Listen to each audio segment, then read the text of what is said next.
The Avengers radio series, a cultural phenomenon in South Africa back in the 1970s. South Africa was a country with no national television service. It wasn't until 1976 that the country would get its first taste of television broadcasts. But before that, radio was the primary medium of entertainment and information for the masses.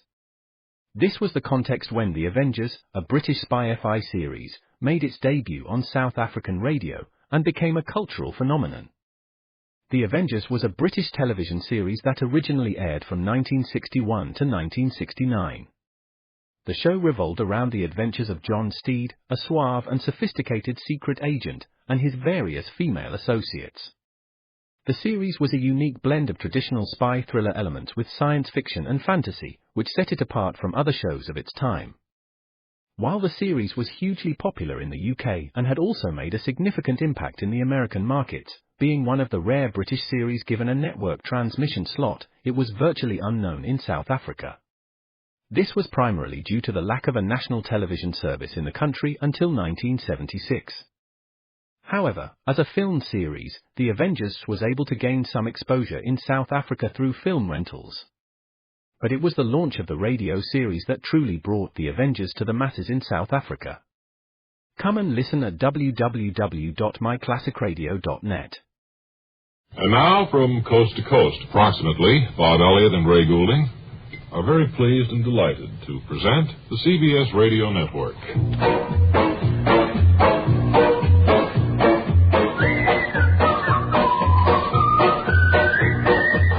Okay, Whistlers, back again here at the Bob and Ray Show. Boy, you realize another weekend is upon us already? That's right. Well, thank you for the mail that we've received. Have any big plans for this weekend? No, just going to stay around, mow the lawn. Get that all done, huh? Yeah. I guess most people will be, too. Wally Ballou, our remote broadcaster, is somewhere today. We don't know exactly. I noticed the engineer is nodding, which would indicate that Wally has called in and is ready to go on the air. So come in, please, Wally Ballou. This is personable, well-preserved Wally Ballou speaking from the Pheffernick Memorial Stadium in Green River, Wyoming. This mammoth structure, which is the largest of its type in the world, is being dedicated today. And beside me at the microphone is the man responsible for the whole thing, Mr. Claude U. Pheffernick. I presume, Mr. Pheffernick, that this huge stadium is named in memory of some departed member of your family? No, as a matter of fact, Mr. Ballou, I named it after myself. But it's called Pheffernick Memorial Stadium, and you're still living. Well, it's very observant of you to notice that, and you're quite correct in saying that I'm still living. But, of course, I'm enough of a realist to know that won't always hold true. Uh-huh. And I just didn't want to leave the job of building this memorial stadium to my wife. She'd crumb it up for sure, I know. Yes, well, I bet, Mrs. Pheffernick, and I'd be inclined to go along with you on that. Well, I know it sounds pretty egotistical to be dedicating this stadium in memory of myself, but I've spent $33 million building the thing, and I figure for that kind of money, I can dedicate it to anybody I darn please. Well, now, the stadium certainly is a breathtaking sight when seen from the inside like this. I wonder if you'd describe it to our radio audience, Mr. Pheffernick. Well, I'd be glad to. I get a real kick out of talking about it. Now, the stadium is a huge bowl-shaped affair, and it has an upper deck and an upper deck over the upper deck. And it provides very comfortable seating for 368,000 people. And, of course, that makes it more than 3 times as large as any other existing stadium. Actually, it makes it more than 3 times as large as any other existing stadium. Certainly is amazing. I might also mention that in the center of this huge bowl is a playing field about 70 feet long and perhaps 34 to 35 feet wide. Right, Mr. Pheffernick? Oh, no. The field is a little larger than that. It's 1,500 feet long and 1,250 feet wide. Well, I guess my perspective from up here is a little bit off. Yes, it's quite a bit off. Well, the thing I've been wondering about are those huge concrete pillars that are planted all over the field down there. Well, now, those are quite unique, Mr. Ballou. They're 10 feet high and 3 feet in diameter, and we have 72 of them constructed on the field there. Now, you might also be interested to know that the bases for those pillars go all the way down to bedrock. They're really in there to stay. Well, what are they for? You know, Don't remember. The architect told me, but I forget now. You certainly couldn't play baseball or football with those big pillars all over the field. No, any team sport would be extremely dangerous with those pillars there. Of course, we don't have any pro baseball or football here in Green River anyway. Well, what are you going to actually use the stadium for, then? Well, now, that's a fairly thought-provoking question. I suppose you could play hide-and-go-seek with the contestants hiding behind the pillars. But then I can't imagine 368,000 people coming out to watch it. I wouldn't think so, no. It's funny, I never thought of that before. All during the construction, I had a feeling that we were making a mistake somewhere. I want to thank you for showing us around today. It's just $33 million poured down a rat hole. That's what it is. This is Radio Swally Baloo at Green River, Wyoming, sending it back to Bob and Ray in New York, he was going to say, I'm sure. Well, as we said earlier, the weekend is coming. Well, it's practically here. And no stopping it, of course. Don't see how, anyway. So we might as well make the best of it.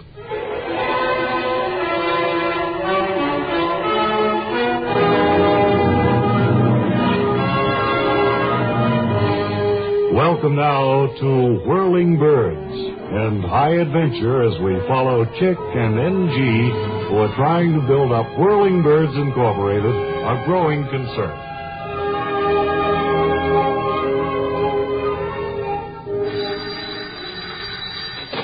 Whirling Birds, Inc., Chick Stash here. You run a helicopter service? That's right. My name is Roger Provenzano, and I'm part owner of the Provenzano Proctor Golf Driving Range. Don't you worry about it, Mr. Provenzano. I know where your place is. We'll be there in no time at all. So long. Wait a minute.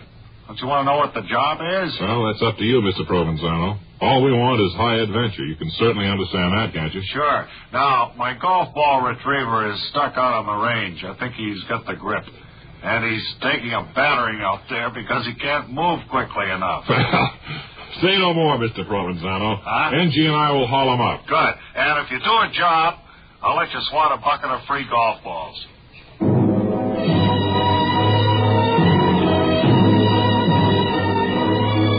There she is, Chick, baby.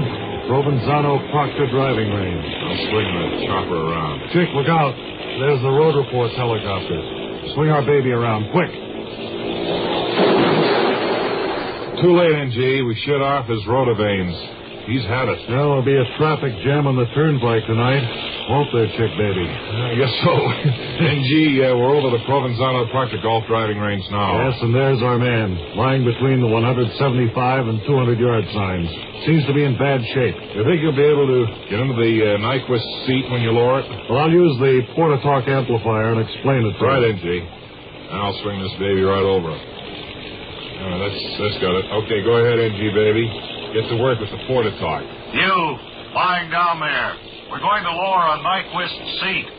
It's made of canvas and has hemp strap supports. Does he seem to understand, NG, baby? He hasn't moved, Chick. Can you lose some altitude, Chick, baby? We're at 11,000 now. Any lower, and we'd wind up with several gross of golf balls in here, boy. Well, I'll try again. Golf ball retriever. If you know what a Nyquist seat is, wave your arms. A Nyquist seat, I say. Any luck? Not yet. He hasn't waved. He's inert. Wait till I swing this baby around and have a look for myself. No, NG, it's one of two things. One, he's too ill to move. Two, he doesn't know what a Nyquist seat is. There's nothing we can do here. Right, Chick, baby. Let's move on for more high adventure. Right, NG, baby. We'll call Provenzano later and explain the limitations of an aircraft of this type. In non-technical terms, of course. Let's go, Chick. Okay, boy.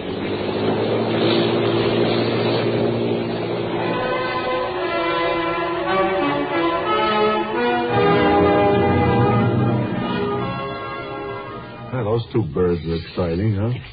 Well, Say, I like a little adventure myself. Now, are you going into the audience? I thought so. If I could take this microphone, go down and talk to some of the folks. Now, let's see. No, now, please. No, none of that. No, please. Sir. Let me see. Him, all right. You, sir. What's your name? Clifton Wordlinger. Clifton Wordlinger. And, I'm a pizza flipper at the Circular Food Restaurant on 42nd Street. You from New York? Are you from New York? No, sir? I'm not. No. Where are you from? Menlo Park, New Jersey. Menlo Park, New Jersey. Isn't that the home of Thomas A. Edison, the Wizard of Menlo Park? Yes, although in his younger days he wasn't known as a wizard. Well, I guess a person has to do quite a bit before he's known as a wizard, I think. That's right. That's the reason you won't find too many young wizards around these days. Well, Edison certainly was a Garden State genius, no question of that. Just his work on movie cameras alone would qualify. And when you add to that the incandescent light... Yes, he was a New Jersey great, all right.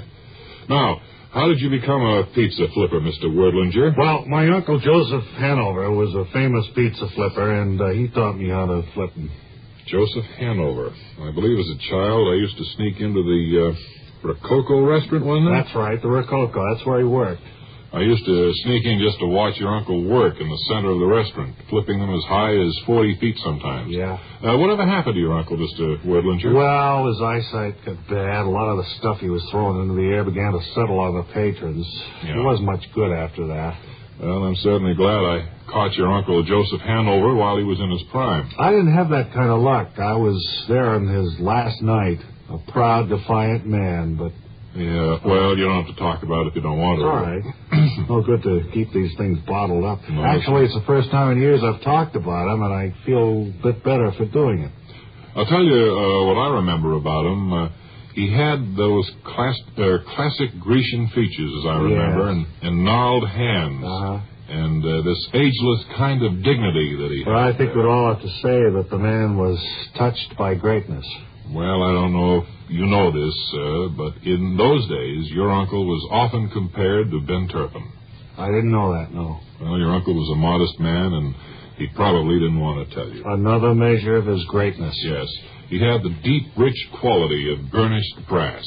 Incidentally, he was a personal friend of Bennett Cerf's in those days. I had heard that, and it's good to have it confirmed. Well, time's running out, sir, so I'd like to ask you, has there been any recent or radical change in pizza flipping since your uncle's day? Well, yes, we don't flip the pizzas as high as they used to in the old days.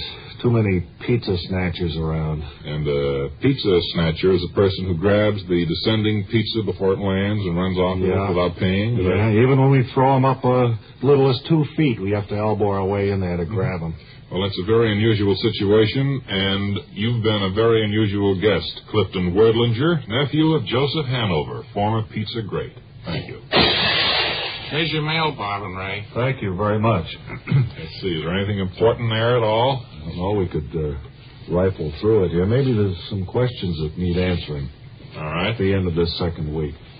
Well, here's one here from a person who writes, let's see, from... It's a very nice handwriting. Beautiful. The person writes from Detroit. Wants to know, Bob and Ray, could you tell us... Can you make out that word? Is that what a bulb is, an electric light bulb? Well, we could. I don't think we have time. That's funny. We were just talking about Edison there and the incandescent bulb. I don't know whether she means incandescent. I presume she does. Is it a she or he? No, it's a fellow named Steve. Uh-huh. Well, I think we'd have to take a little more time, maybe another day. Well, why don't we look it up over the weekend, and if we think of it Monday, we'll mention it. I want to say thanks a heap to our director, Vic Collin. Oh, yeah, and Kirby Ayers, and Tom Sheehy, Joe Cabibbo. I guess that's about everybody. And Joe Alonzo. Right, sure. So have a nice weekend. Until the next time Ray Goulding says ready to get work. Bob Elliott reminding you to hang by your thumb.